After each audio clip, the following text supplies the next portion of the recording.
আসসালামু আলাইকুম। লাস্ট একটা ভিডিওতে আমি আপনাদের সাথে শেয়ার করেছিলাম যে ভ্যানিলা কেকটা আমি প্রিমিক্স ইউজ করে বানিয়েছি এবং সেই ভিডিওতে বলেছিলাম যে আমি খুব সুন প্রিমিক্সের রেসিপিটা আপনাদের সাথে শেয়ার করব। তো এরপরে আমার মেসেঞ্জার অলরেডি ফ্লোডেড হয়ে গিয়েছে। এত পরিমাণ আপুরা আমাকে টেক্সট করে তারা এই রেসিপিটা জানতে চেয়েছে, তাদের জন্য আজকের এই রেসিপিটি।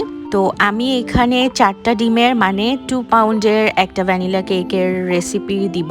তো সেখানে আমি শুরুতেই 4টা ডিম মেপে নিয়েছি। এখানে হচ্ছে 217 গ্রামের মতো হয়েছিল। তো যতটুকু পরিমাণের ডিম হবে ঠিক ততটুকু পরিমাণেরই হচ্ছে প্রিমিক্স আপনাদের ইউজ করতে হবে। তো আমি 217 গ্রাম পরিমাণ প্রিমিক্স মেপে নিয়েছি। আপনারা চাইলে এখান থেকে ডিম একটু কমিয়ে 200 গ্রাম করে নিতে পারেন, তাহলে হচ্ছে আপনাদের পরিমাপটা ঠিক থাকবে। পরিমাপটা আমি আরও ডিটেলসে পরে বলে দিচ্ছি। তো এখানে আপনারা দেখে নেবেন প্রসেসটা, যে আমি শুরুতে ডিমটার সাথে প্রিমিক্সটাকে মিক্সড করে কিছুক্ষণ বিট করেছি। তো টানা 6 থেকে 7 মিনিট বিট করার পরে কিন্তু ঠিক এরকম সাদা একটা টেক্সচার আসছে। তো এরপরে আমি আরও 2 মিনিট বিট করেছি। বিট করার পরে আমি দিয়ে দিয়েছি ভ্যানিলা এসেন্স আর 40 গ্রাম পানি। 40 গ্রাম পানি দেওয়ার পরে আমি আরও 2 মিনিট বিট করেছি।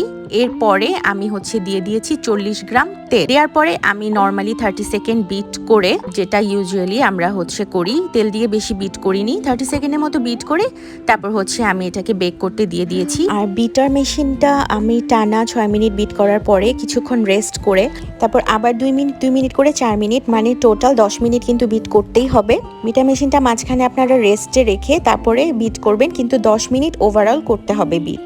তো 200 গ্রামের জন্য 40 গ্রাম পানি, 40 গ্রাম তেল আর অল্প একটু ভ্যানিলা এসেন্স দিবেন। আমি যেহেতু 217 গ্রাম দিয়েছিলাম, তো আমি 40 না, আমি হয়তো 43-44 গ্রামের মতো করে একটু বেশি বাড়িয়ে দিয়েছি। বাট 200 গ্রামের জন্য 40 গ্রাম পানি, 40 গ্রাম তেল ইজ আ পারফেক্ট মেজারমেন্ট। আপনারা এটা খেয়াল রাখবেন। আপনারা চাইলে ডিম একটু তুলে 200 গ্রাম নিয়ে তারপর হচ্ছে করতে পারেন।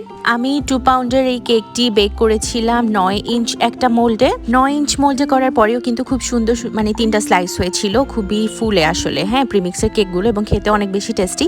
আর এরপরে আমি আরেকটা ভিডিওতে আপনাদের সাথে শেয়ার করেছি, এটা ছিল 1 পাউন্ডের একটা কেক, যেটা আমি 2টা ডিম দিয়ে করেছিলাম। সো এই তো আপনাদের জন্য প্রিমিক্সের রেসিপিটা শেয়ার করে দিলাম। আপনারা যারা ট্রাই করবেন অবশ্যই আমাকে কমেন্ট করতে ভুলবেন না। Thanks for watching.